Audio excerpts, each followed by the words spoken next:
ఏం ముఖం పెట్టుకొని కాళేశ్వరం వెళ్తున్నారు? కుంగిన పిల్లర్లు చూడడానికా?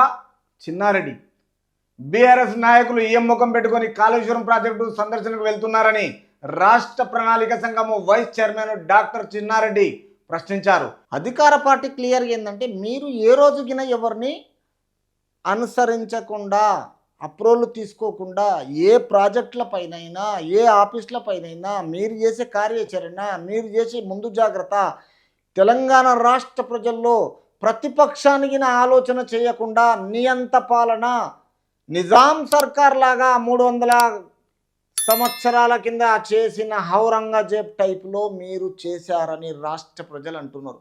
కాబట్టి ఈ రోజుకు మూడోసారి వస్తే అధోగతి ఉంటుండే తెలంగాణ రాష్ట్ర పరిస్థితి శ్రీలంకగా ఏర్పాటు చేస్తుండే. ఎందుకంటే మీ కొడుకు మీరు Kalvakuntla Chandrashekar Rao and KTR and Kavitha and Harish Rao మీకు చెప్పకుండా అధికారము మీ చేతుల్లోకి ఎట్లా వచ్చిందో తెలియదు.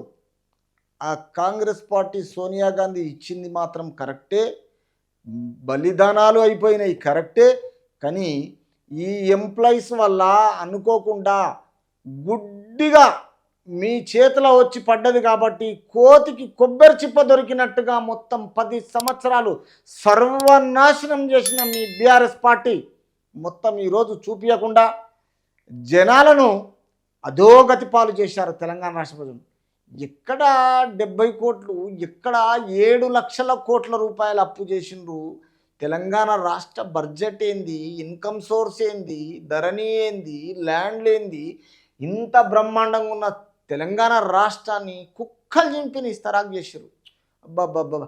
కానీ ఇప్పటికిన కొంతమంది విధవలు మీ ఎంగిల్ మెతుకులు తిన్నోళ్ళు, బొక్కలకు కుక్క బిస్కెట్లకు అలవాటైన వాళ్ళు మాత్రమే మీ ఎంట ఉండి ఏదో ఒక రకంగా మాట్లాడుతున్నారు కొందరు. కానీ వాళ్ళకు కరెక్ట్ స్థాయి తెలుసుకున్న రోజు మిమ్మలను ఏ ఒక్కరిగిన దరిదాపులో రానియరు.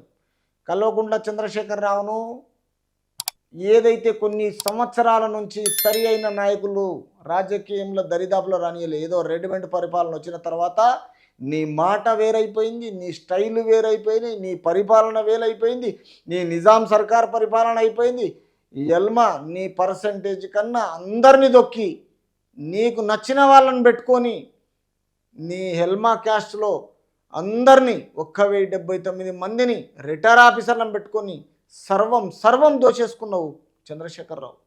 అందులో నీ కొడుకు నీకంటే ఎక్కువ ఓవర్ కాన్ఫిడెన్స్ చేసి ఈరోజు తెలంగాణ రాష్ట్ర ప్రజలను ఆలోచన చేయకుండా ఎక్కడ తిరగకుండా ఈరోజు ఆటోలలో తిరుక్కుంటా, క్యాబ్లలో తిరుక్కుంటా, తర్వాత ఉచిత ప్రయాణాలకు తిరుక్కుంటా, కొన్ని యూట్యూబ్ ఛానళ్ళతో తిరుక్కుంటా ఈరోజు నేను ఎలా ఓడిపోయాను, ఎలా తప్పు చేశానని తెలుసుకోకుండా వీళ్ళని ఇంకా అధికారంలో ఉన్నట్టుగా ఫీల్ అయ్యి వీళ్ళతో అరాచకాలు చేయించి ఇంకా చెంపచెల్లు మనటట్టు చేసుకుంటున్నాడు కేటీఆర్. అది ఆలోచన చేసి నీ కొడుకు ఒకసారి జాగ్రత్తగా చెప్పు.